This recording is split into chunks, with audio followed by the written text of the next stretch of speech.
찬양으로 하나님을 예배하도록 하겠습니다. 욕심을 심기 전에. 욕심을 심기 전에 영을 심어보세요. 미움을 심기 전에 사랑을 심으세요. 엄마 아빠 열심히 정성을 다해보세요. 믿음 소망 사랑이 열매를 맺어요. 원망을 심기 전에 조심을 심어보세요. 불평을 심기 전에 감사를 심으세요. 할머니도 열심히 정성을 다해보세요. 믿음 소망 사랑이 열매를 맺어요. 거짓을 심기 전에 진심을 심어보세요. 열심히 충성을 심으세요. 할아버지 열심히 정성을 다해보세요. 믿음 소망 사랑이 열매를 맺어요.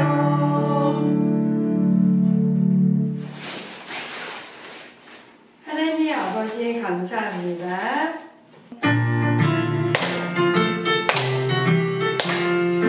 하나님 아버지 감사합니다. 햇살만 햇살 떠나시고요. 감사 찬송 쉬지 않겠네. 감사 찬송 쉬지 않겠네. 빨간 산은 노란 길도 마시고요.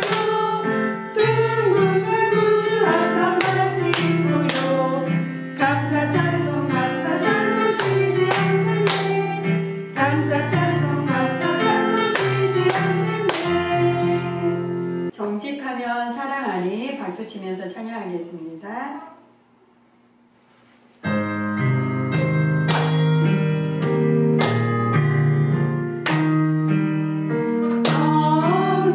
정직하며 사랑하니 의미없는 생활하리. 하나님께 영광 되리. 지상 천국을 이리라.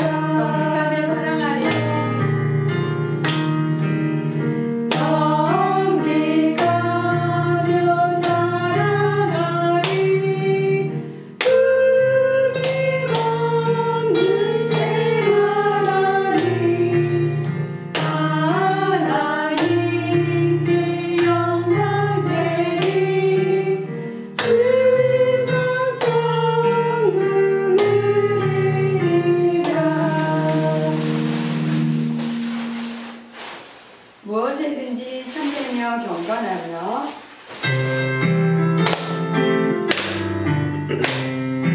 무엇에든지 참되며 경건하며 무엇에든지 사랑받게 칭찬받게 즐겁든지 슬프든지 언제든지 누구든지 본말을 행하라. 무엇에든지 울으며 정결하며 무엇에든지 사랑받게 칭찬받게 즐겁든지 슬프든지 언제든지 누구든지 본말을 행하라. 우리 하나님의 말씀은 출애굽기 21장 16절 말씀입니다. 우리 아기들도 엄마도 선생님들도 같이 따라서 읽도록 하겠습니다. 내 이웃에 대하여 거짓 증거하지 말라. 아멘. 네, 오늘은 제9계명 내 이웃에 대하여 거짓 증거하지 말라는 제목으로 하나님의 말씀을 나누도록 하겠습니다. 성경의 열왕기서에 보면은 누구 이야기가 나오냐면 나봇이라는 사람의 포도원 이야기가 나와요.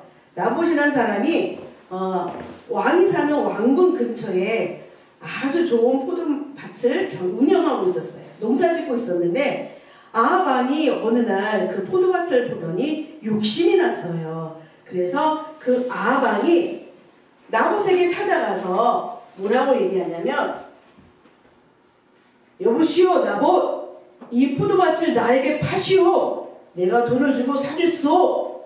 하고 아합왕이 나봇에게 포도밭을 팔도록 했어요. 그런데 나봇은 그것을 거절했어요. 왜냐하면 왕이시여, 우리 유대 나라 법으로는 땅을 팔고 살 수 없으니 하나님의 뜻에 어긋나기 때문에 땅을 팔 수 없고요. 우리 조상으로부터 대대로 물려온 것이라 왕에게 팔 수 없습니다. 이렇게 거절을 했습니다.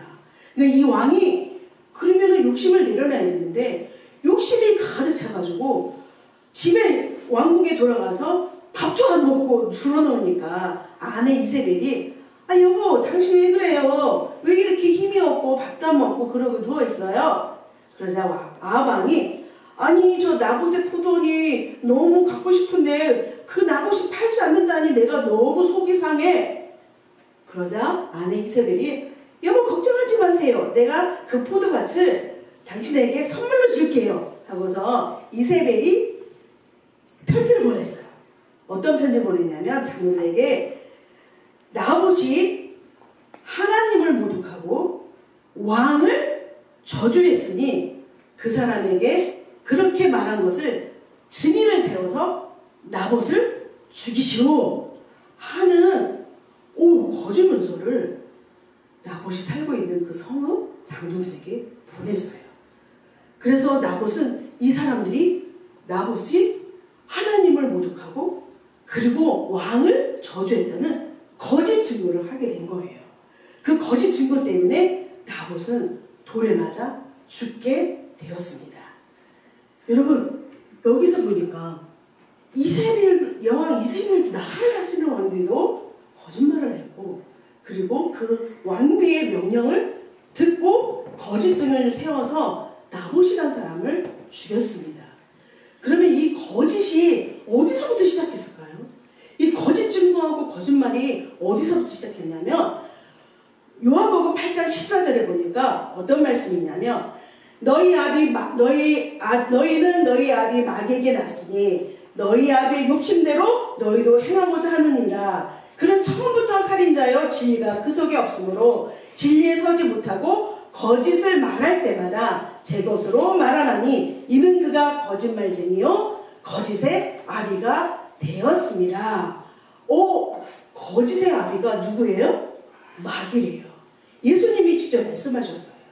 그러면요 이 거짓의 아비가 어디서부터 이 거짓 아비가 시작이 되었는지 한번 성경을 통해서 볼까요? 창세기 3장에 보면은 어떤 말씀이 나오냐면 하하가 에덴 동산을 거닐고 있었어요. 그런데 하나님이 창조한 들신 중에서 가장 강교한 뱀이 있었어요. 마귀는 이 뱀을 이용해서 하하를 유혹했어요. 하하야, 하나님이 이 동산에 있는 모든 나무의 열매를 먹지 말라고 하셨니? 뭐가 거짓말이죠? 모든 열매를 먹지 말라고 한 것이 아니라 모든 열매를 마음껏 먹으라고 하나님이 그렇게 말씀하셨거든요. 그런데 마귀는 반대로 거짓말을 했어요. 다만 선악과만 먹지 말라고 했죠. 그랬더니 하하가 아니야 모든 것을 먹으라고 했는데 선악과만 보지도 말고 만지지도 말고 먹지도 말라고 했어. 과장해서 하하를 속였는데 하하가 그 마귀의 말에 걸려들었어요. 마귀의 거짓말 덫에 걸려들었어요. 그래서 됐구나. 이 하하는 내 거짓말에 걸려들었어. 아니야. 이 선악과 먹으면 절대로 죽지 않아. 이 선악과를 먹으면 너희 눈이 밝아져서 하나님처럼 될 거야. 하고 거짓말을 했어요. 이 거짓말에 속은 하하는 선악과를 따먹고 말았어요. 이때부터요. 하나님의 말씀보다 마귀의 거짓말을 속아서 마귀의 자녀가 되어버린 거예요. 그래서 우리가 거짓말을 하게 되었어요. 거짓말의 아비는 누구라고요? 마귀. 그래서요. 우리 아기들이요. 아기 때부터 거짓말을 하면 안 돼요. 부모님이 범죄자를요, 뇌를 검사를 했대요. 이렇게 찔러봤는데 어떤 말을 하냐면, 그 뇌를 찔러볼 때 어떤 말을 하냐면, 1살 때 엄마가 속인 것 때문에 방탕한 사람이 되었다는 거예요. 여러분, 인생의 시작은 언제부터예요? 모태부터예요. 인생의 시작은 인신부터예요. 그리고 교육은 태교부터 하잖아요. 모태고요. 하나님의 법을 행할 의미는요, 생을 8일부터라고 말씀하고 있어요. 그러므로 악의 인격을 인정해서요, 절대로 속이면 안 돼요. 울리지 않게 속이는 것도 안 돼요. 악의 인격을 인정해야 된다는 것을 꼭 기억하고 자녀들에게 진실한 말을 할 수 있는 믿음의 부모가 되었으면 참 좋겠어요. 속이는 것이나 거짓말하는 것이나 똑같아요. 너희는 누추한 말이나 어리석은 말이나 희롱하는 말을 하지 말고 무슨 말을 해야죠? 감사의 말을 해야 돼요. 아기를 놀리는 것이 재미있어서 누추한 말로 희롱하는 말로 놀리는 거는요, 그것도요, 아기들을요 속이는 거고, 아기들에게 거짓말하는 거예요. 아기들의 인격을 인정한다면 사실 그대로 진실한 말을 할 수 있는 믿음의 부모가 되어야 돼요. 그래서 아기를 인정한다는 것은, 아기의 인격을 인정한다는 것은 사실 그대로를 말해주는 거예요. 그런데 사실 그대로 말한다고 해서 지나치게 솔직하게 말하는 거는 또 부도덕한 경우가 되게 많아요. 말을 해야 될지 안 해야 될지 분별해야 돼요. 솔직하게 말한다고 해서 전부 다 남의 허물을 막 들춰내고, 남편의 허물을 막 들춰내고, 아내의 허물을 들춰내고 그런다는 거는 부도덕한 거죠. 옳다, 아니다, 아니다 해서 지나치면 죄가 된다고 말씀하셨어요. 잠언서 9장 9절에 보니까 어떤 말씀이 있냐면, 따라서 해볼까요? 거짓 증인은 벌을 면치 못할 것이요, 거짓말을 내는 자는 망할 것이니라. 예, 거짓말하는 자는 어떻대요? 망한대요. 거짓말하는 자는 망한대요. 분명히 성경에 기록하고 있어요. 그래서 마음의 진실을 말할 때 아기들의 마음이 다스려져요. 엄마 아빠가 두 마음을 가지고 자녀들을 대하면요, 자녀들이 통솔되지 않아요. 기가 막히게 알아요. 아기들은요, 두 마음 가지고 말하는 걸 얼마나 잘하는지 몰라요. 그렇기 때문에 항상 진실한 마음으로 자녀들을 대하길 바랍니다. 그래서 정말 마음의 진실을 가지고 마음의 허리를 동이고, 그리고 아기의 인격을 인정하고 진실을 말할 수 있는 부모가 되기를 바라요. 성경에 어떤 말이 있냐면 참 재밌는 말이 있어요.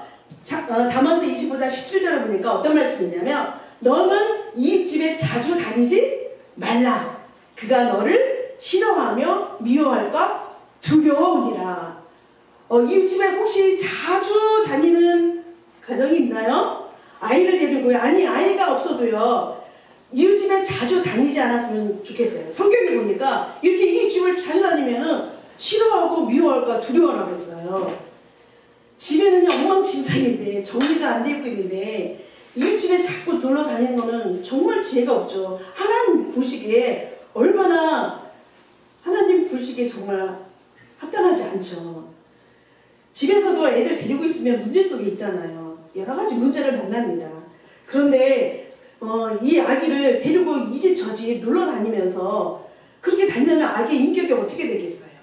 집에서요, 아기하고 같이 엄마가 역할놀이 해주면서 장난감 속에서, 그리고 또 먹는 것 속에서, 그리고 잠자는 속에서 우리 엄마들이 자녀들을 정말로 진실하고 그 자녀들의 인격을 인정하면서 잘 놀아줄 수 있는, 그리고 마땅히 행할 것을 가르칠 수 있는 그런 부모가 돼야 돼요. 그래서 자녀들이 집에서 함께 놀다가 심심하면 밖에 나가서 놀이터 가서 실컷 놀다가 다시 집에 들어오고, 또 한번 재우고 또 심심해하면 데리고 나가서 놀다가 또 집에 와서 활동할 수 있는 거 하고, 이렇게 자녀를 키우는데 정성을 다해야 돼요. 정말 힘을 다해서 자녀를 양육해 놓으면 자녀들이 정말 깨끗한 인격으로 자라납니다. 이 자녀들을요, 영아기 때 심는 그대로 100배 열매를 거두는데, 그 열매를 100배 열매를 거둘 수 있는 가장 좋은 밭의 시기가 바로 영아기라는 것을 꼭 기억하기를 주님으로 축복해요. 아기를 끌어안고 이 집 저 집 다니면요, 그거는 정말 엄마가 너무 잘못하는 거예요.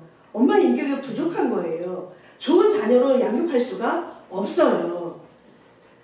집에서 자녀 집에 앉아있을 때나 길을 걸을 때나 누워있을 때나 잠잘 때나 일어날 때나 그 생활 속에서 자녀들의 인격을 인정하며 진실한 말과 정말 정직하게 엄마가 자녀들을 대해주는 그런 은혜가 있기를 주님의 이름으로 축복합니다. 근데 그건 있어요. 우리 집에 와서 같이 놀아요 하고 초청할 경우 있죠. 그럴 때는 어떻게 해요? 그때는 괜찮아요. 그럴 때는 이웃집에 초청을 해서 가서 노는 거는 그거는 좋지요. 초청을 해서 가는 건데. 그런데 아무 때나 아무 데나 가서 사랑하는 자녀, 너무나도 귀하고 존귀한 자녀가 눈칫밥 먹는 그런 자녀로 안 키웠으면 좋겠어요. 잘 생각해서 우리 어머니들이 자녀 데리고 있는 게 힘들지만 영아기 때는 친구들하고 어울려 노는 것이 아직 잘 안 되는 시기예요. 엄마가 실컷 엄마가 역할을 해주면서 놀아주는 것이 최고예요. 솔직히 말해서 아기의 최고의 장난감은 엄마예요. 장난감이라 표현을 했지만 아기들이 가장 좋아하는 거는 장난감보다도 엄마예요. 그래서 엄마가 역할을 해주면 얼마나 아이들이 정서적으로 안정감을 가지고 자라는지 몰라요. 정서적으로 안정감을 가지고 자란 아이들이 공부도 잘해요. 이거는 제 말이 아니고 실험을 통해서도 나온 결과예요. 그리고 체면을 유지하기 위해서 임시변통하지 않았으면 좋겠어요. 속이는 것도 뭐예요? 이거는 속이는 거예요. 임시변통하는 것도 속이는 거예요. 아기가 우는 것이 안타까워서 선한 거짓말도 안 해야 돼요. 제가 줄리가 2월이 생일인데 줄기를 낳고서 1년은 공부를 덜 해가지고 1년 공부하고 졸업하려고 대학교 졸업하려고 친정어머니한테 맡기고 다녔어요. 그러면요 제가 일어나면 아기가 막 우니까 거짓말했어요. 어떤 거짓말했냐면 엄마 화장실 갔다 올게, 엄마 잠깐 슈퍼 가서 뭐 사가지고 올게, 그렇게 거짓말하고 학교를 가는 거예요. 그러니까는 어느 순간부터는 이게 자기 자꾸 속았으니까는 이제 속지 않으려고 계속 우는 거죠. 몰랐어요.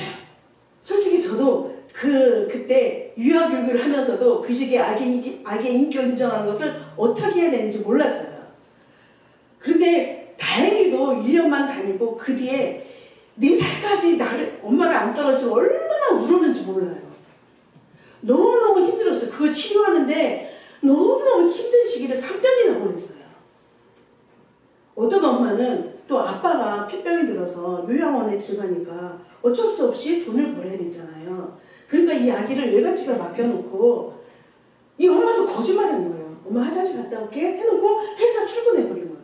이렇게 3년을 살았어요.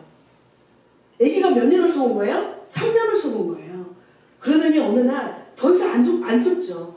엄마 화장실 갔다 올게 했더니 벌떡 일어나니 엄마를 쫓아서 막 신발도 안 신고 엄마는 저 버스 정류장에서 버스 기다리고 있는데 막 달려가는 거예요.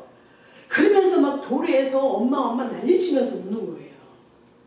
결국은 엄마가 버스에서 내리고 그 아이를 데리고 집으로 들어왔어요.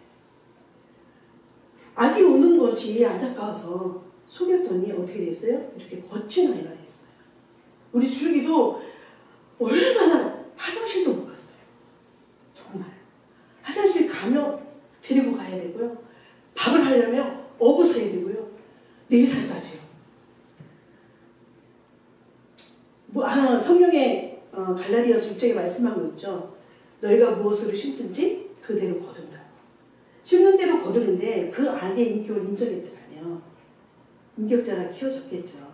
그 아기도 이제는 고치느라고 그 병든 3년 동안 병든 것을 고치느라고 엄마도 했었고 아기도 했었어요. 엄마가 일하러 가야 돼. 정직하게. 엄마가 일하러 가야 돼. 아빠는 병원에 계시고 엄마는 돈을 벌어야 되니까 낮에는 할머니랑 함께 놀면서 엄마 기다리고 있어. 엄마가 저녁에 와서 같이 놀아줄게. 울더라도 이렇게 진실하게 얘기해주면 나중에 아이가 받아들여요.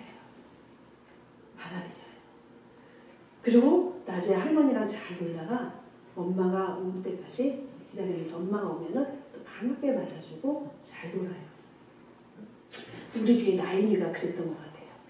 나인이 엄마가 그렇게 정직하게 진실하게 말해주고 그랬더니 나인이가 기다리고 엄마를 이해하는 아기가요. 그렇게 이해를 하더라고요. 마땅히 행할 길을 가르치기 전에 먼저 부모가 사는 겁니다. 그래서 항상 강조하죠. 부모의 생활이 설교가 돼야 돼요. 그리고 부모의 호흡 속에서 인격이 그리고 교육이 신학이 전달된다는 것을 꼭 기억하세요. 거짓말하고 속이는 자는요. 나병 환자처럼 나병 환자는 마디가 떨어져 나가도 모르잖아요. 그렇게 인격이 뚝뚝뚝 떨어져 나가요. 권위도 떨어져요. 그리고 존경도 점점 땅에 떨어져요. 선한 거짓말도 안 했으면 좋겠어요. 남을 해롭게 하는 거짓말은요. 죽으려니와 그리고 선한 거짓말도 죽습니다. 여러분 창세기 3장에 거짓말을 통해서 사람에게 죄가 들어왔죠. 마귀는 거짓말을 통해서 우리에게 영생을 뺏어갔어요.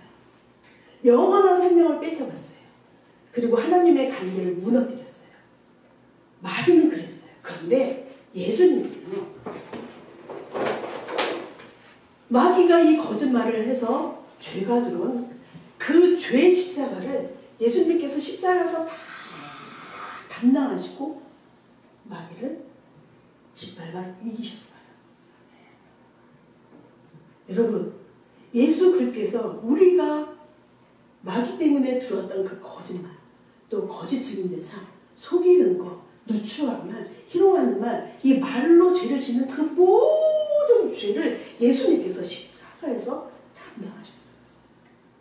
우리 사랑하는 자녀들에게 부모님이 거짓말을 해도 안 되겠지만 이 거짓의 죄를 십자가에서 다 담당하신 예수 그리스도를 심어야 돼요. 예수 그리스도가 영화기 때 심어졌어요. 거짓말 때문에 십자가에 죽으신 그 예수 그리스도가 심어졌어요. 그러면 그 아이는 누굴 따라갈까요? 예수님을 따라 살아요. 그러면 예수님처럼 우매하고 겸손하고 진실하고 깨끗한 자녀로 자라납니다. 그래서 우리 사랑하는 자녀들이 정말 진실하고 깨끗한 인격으로 자라나서 하나님의 나라 일꾼으로 쓰임받는 우리 영화부 가족이 되기를 주님의 이름으로 축복합니다. 아멘. 기도하겠습니다.